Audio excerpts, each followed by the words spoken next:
Hello,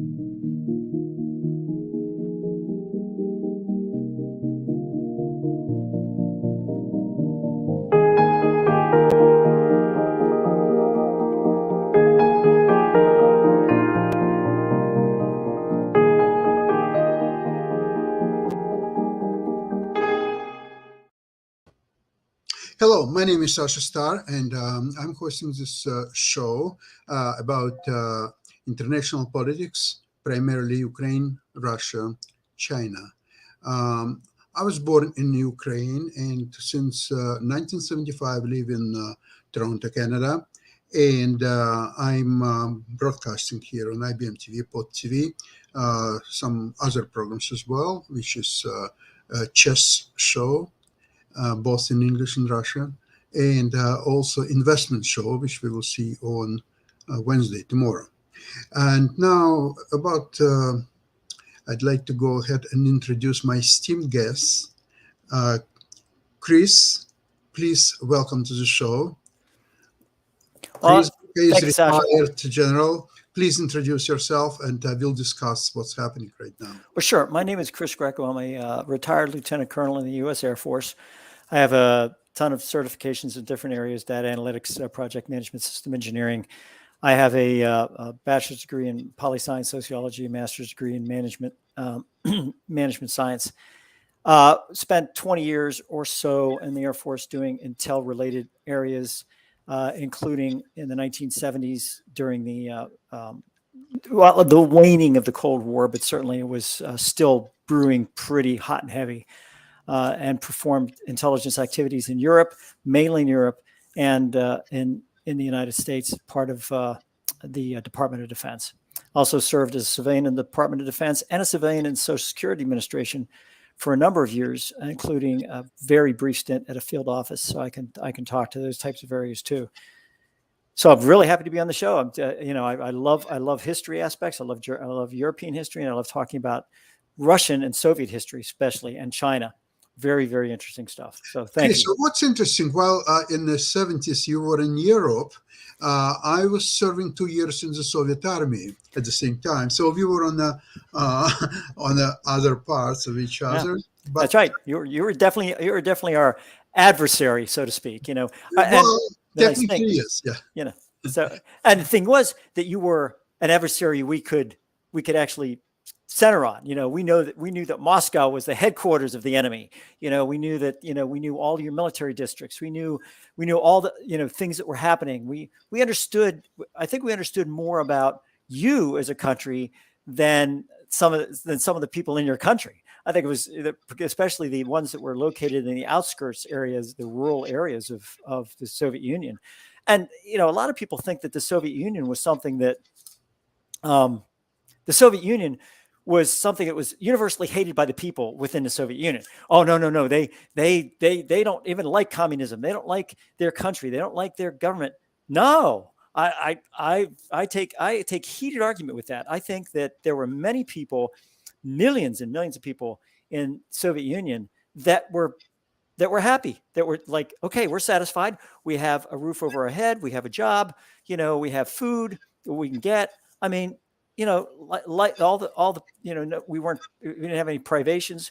It was deprivations. We were trying to do what we could do to exist within the country. The interesting thing about it, and I'll go, Sasha, I'll let you speak. Of course, I don't want to hijack your show, but I do want to talk about the book MiG Pilot that was released, and I can't remember the pilot's name, but basically took a MiG-27 and went from Kamchatka Peninsula and brought it into Tokyo, or brought it into Japan, and landed in Japan. And so I'd like to speak to that if you got time, and because I think it's talk about, it's talking about the idea that we need to understand what Russia's history is before we can understand what's happening right now. You can never take what's happening right now in the context of just what's happened right now. You have to go back in history and you have to understand that. Yes, Chris, I totally agree with you. And before we go further into history, let's refer to an essay written by Mr. Putin just a few months ago, where he insisted that Russian and Ukrainian people is exactly the same thing. And if he is right, then you can justify his passion of unite that one nation, which is now been separated into two, Russia and Ukraine. And Putin has a mission and passion to support that, to actually unite these two. So before we can agree or disagree with that, let's analyze what's your take whether you Russian and Ukrainian people are the same nation. Well, again, let's go back. What was the original name of Ukraine? The original name of Ukraine was Rus. Kievan Rus. So it was, so naturally the Russians would sit there and say, look, the main root is us, it's talking about Russia. So of course we would, Belarus. Of course, I'm surprised they don't rename it, well, of course they have Donetsk and all that, but I'm surprised they don't name it like Ukraine Rus, or, something that would actually just name that country so that they could go in there and take it. But I'll take a little bit farther. What's meaning of the word Rus and when it's coming from? It's coming from Vikings. Vikings call themselves Rus, and the first Viking who became king of then Kievan Rus. I did not realize that. Rurik. He's invented the Rus. So to tell you the truth, if you take a region of both nations, there was indeed one nation, but the capital of that nation was Kiev. No, Moscow didn't even exist at that time. It was Kiev. And then when Russians started to feel their strength, actually one of them, Andrei Boголюбский, he completely burned and destroyed Kiev because he wanted his town where he was ruling Vladimir. He wanted Vladimir become a center of Russia, not Kiev. So there was already kind of a somewhat hostile approach to Kiev. And then comes Mongols. Mongols invaded Russia, make it their, Russia lost all the attributes of a country. It was nothing but a province of Mongol Tatar Empire, so-called Ulus Juchi. So that all what Russia. Now, Ukraine, although it was destroyed heavily by Mongols or so on, but very soon it claimed its right to join the Lithuanian and Polish Union, and they become part of a big union between Lithuania and Poland. So at that time already was distinct difference between Russia, which was not even a country at the time, it was just a Mongol Tatar territory, and Ukraine, which had retained its nationality and was a part of Polish-Lithuanian Union. Okay, so that's the difference start there, then the language is different, the religion is different, then you go on and on and on, and as a matter of fact, you find very hardly how come that could be one nation. You can insist that Serbian and Croatians are the same nation. Is it true? Well, they have a lot in common, but they're not the same nation. Well, it's interesting. The only reason that the 7 countries of Yugoslavia were together was because of Tito. That was it. Absolutely. Tito said, you are going to be in this thing. And that was it. Once Tito died, then that's when all heck broke loose, right? Because then all of a sudden they said, okay, this is our time to split from all the communists, from all the communist aspects. So all of a sudden there's Serbia, there's Croatia, there's Dalmatia, there's all kind of different. Albania, it's interesting. A lot of people sit there and they go, well, I don't understand what China has to do with all this. Albania's main ally was China. I mean, China supplied Albania with weapons. They supplied Albania with humanitarian aspects. China had a stronghold, a foothold, toehold, but foothold in Europe through Albania. So there was a Soviet Union And it was funny because everyone thought, well, the Soviet Union, Communist Chinese, they're going to ally and they're going to beat up on us. They hated each other. It took Nixon going over in 1970s and the first U.S. president ever to go over there to finally put Russia on their heels, because Soviet Union suddenly realized, oh my gosh, if the U.S. and China are allied, we could be in real big trouble here, because the Chinese didn't have the sophistication. They didn't have even the civilization at that point that they have now. They had a lot of people, but we go back and forth on all this stuff. But let me go back for a second, Sasha, to Korea, right? So we sit back and we go, what could we have done in Ukraine? Well, there was Korea, right? And we had the entire peninsula at one point in time. So MacArthur goes to Truman. True story, by the way. MacArthur goes to Truman. He says, I figured out a way that we can keep the Chinese from coming over the Yalu River into North Korea. And Truman says, yeah, how are you going to do that? He says, I'll tell you what. I'm going to let's put cobalt in the Yalu River. And anybody that crosses the Yalu River will die basically from radiation.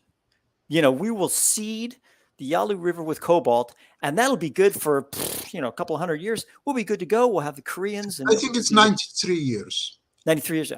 I tend to embellish, 5,000 years, but 93, right? 93 years. So basically there was MacArthur ready to, and Truman said, we're not going to do that. That's a major feeder, to China and other places. And we'd be poisoning everybody that comes off the Yalu River.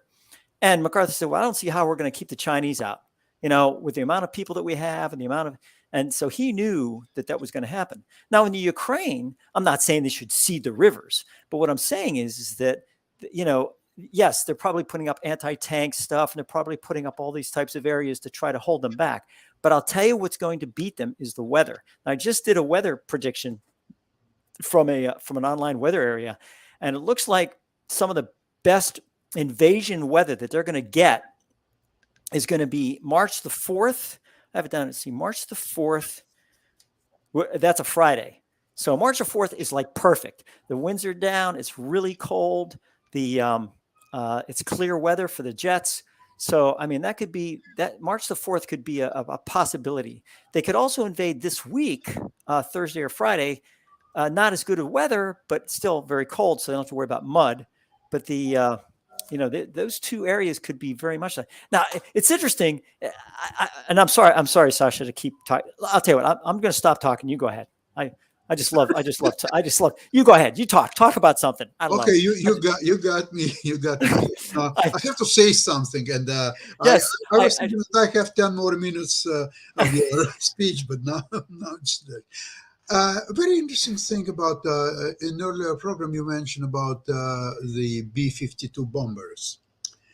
I was listening to a very interesting program by Russian historian Mark Solonin in Russian. Now he was analyzing if it was ever time when U.S. could deal with Russia and inflict the irreparable damages.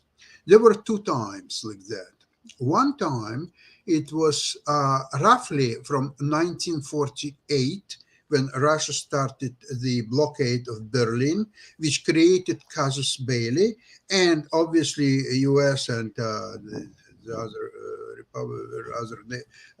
countries could start the war against Russia. But it wasn't really starting. 1948 was casus belli was created, but actually they could take over Russia a little bit later, around 1952 to 1958. There was a window of opportunity, 6 years exactly. What happened in 1952? Before the B-52 bombers, U.S. had a so-called B-36 by the name Peacemaker. Now, that was a fantastic means of delivery, especially extremely large hydrogen bombs, which already U.S. had at the time, and it could carry 2 such bombs. Now, So they had weapons, they had means of delivery. On the other hand, Russia had no bombs at that magnitude. They've just created one or two devices that they exploded, and they needed to build a few more bombs, and they probably didn't have that at that time. But more importantly, they didn't have means of delivery. They had a few this old bombers, and they were very slow. There were turboprops. They would be easily intercepted by the jets. So essentially, until 1958, Russia was absolutely helpless against any U.S. attack, whether it's a nuclear attack or conventional attack or just any other means. Okay, so that was squandered in 1958 because of the Sputnik, because of the intercontinental missiles that Russia developed very quickly. And the other window of opportunity was 1991, when Soviet Union ceased to exist. So I'm not suggesting that U.S. had to necessarily start the war against Russia. There was not necessary. U.S. can make just a telephone call and just say what's desirable for Russia to do. For example, like get all this nuclear arsenal over to U.S. or just anything else. They could just for asking. They would get that because Russia was not in a position to do anything, never mind fighting the war. I'll tell you that in early 1992, there was a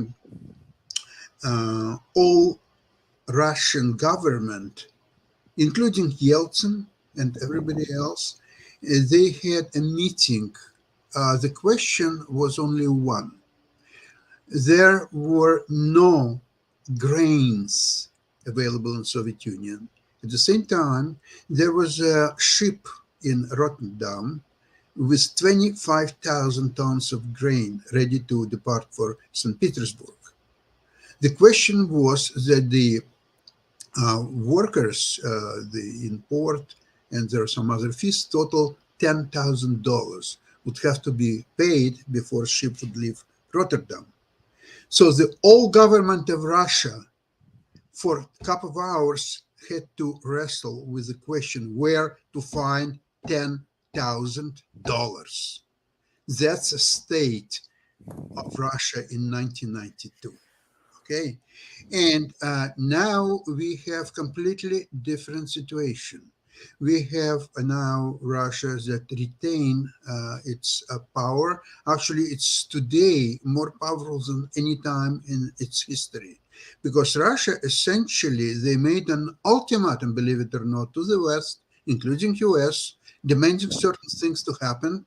And quickly, it's not just for negotiations and meetings and so on. They demanded that that should be done quickly. I'm not so sure whether the actually some of the demands, of course, were incredible and could not really be dealt with. It has to be flatly refused, which happened.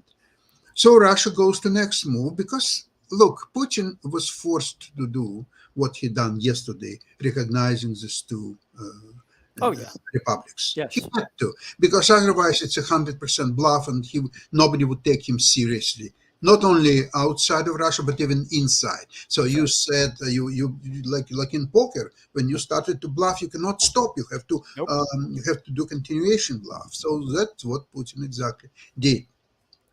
He's doing that very skillfully. He's supported by Russian people in parliament and so on. Now, Russian people, I'm so sorry to say, they've been indoctrinated by these propaganda channels that going 24 hours a day in all Russian programs and so on. But the fact remains that they all support Putin. And so far, he is right. So where the West is and what, in your opinion, West should do? So let's go back. Let's go back to 1948. So 1948, the Berlin blockade, right? The Russians and the East Germans said, look, you're not going to be able to get into Berlin only by these 3 airways. And if you come off of those airways, we're going to shoot you down. Well, at that time, we were the only country that had nuclear weapons and had applied those weapons, had actually used them. The Soviets didn't get theirs till 1949. So 1948, you have the Berlin blockade. but basically, what the head at that time. Now, the National Security Act of 1947 had been passed. The Air Force was done, so the Air Force was a whole year old at that point in time. And so what they did was, and this was the chief of staff of the Air Force at that point in time, first one. So dropped the bomb LeMay, Curtis LeMay, right? So he says, I'm going to take a bunch of B-29 bombers. I'm going to fit them with nuclear weapons. I'm going to put them in England. If the Soviets shoot down one aircraft, we will go in and put nukes on Moscow and some of the major cities. So basically, was it a bluff? Yeah, because I think it was LeMay that did it. But basically what happened is that we only had a few. I don't even know if we had any at that point in time. But the B-29s were put to England, and that put to the UK, and so that's what happened there. So all of a sudden they had this thing, and then what happened was Korea. So we're involved in Korea, and the Russians suddenly sit there and they say, the Soviets are suddenly saying, hey, why are we trying to take these guys head on? We'll just do proxy wars with them. We'll start providing, the North Koreans, we'll help, the Chinese will provide North Korean stuff, but maybe we'll provide it to them also. Maybe we'll provide it to the North Koreans. So they start providing stuff to in these proxy wars that start to go on. Africa, even in Eastern Europe, in these different areas, they start to provide proxy wars. So the U.S. sits back and says, okay, this is what we're going to do. We're going to provide. We are going to have ICBMs, and we're going to have bombers, B-52s. So as they started refitting them, and they came out with a B-58 Hustler. Now, in 1958, they came out with a Hustler. This thing was supersonic.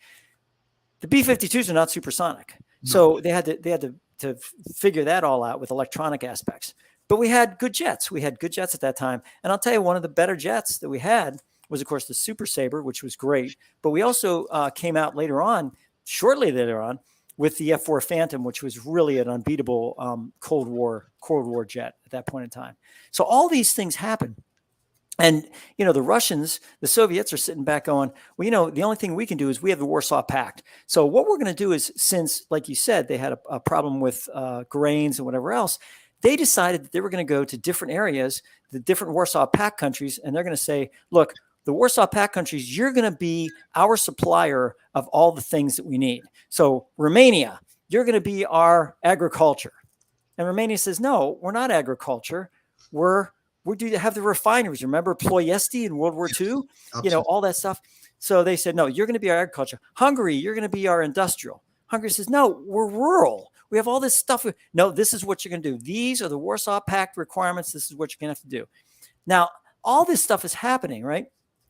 Now and let's go. And I hate to go back and forth, but I got to go back. There's a book called The Poltava Affair. Now, Poltava's in Ukraine. Poltava Affair.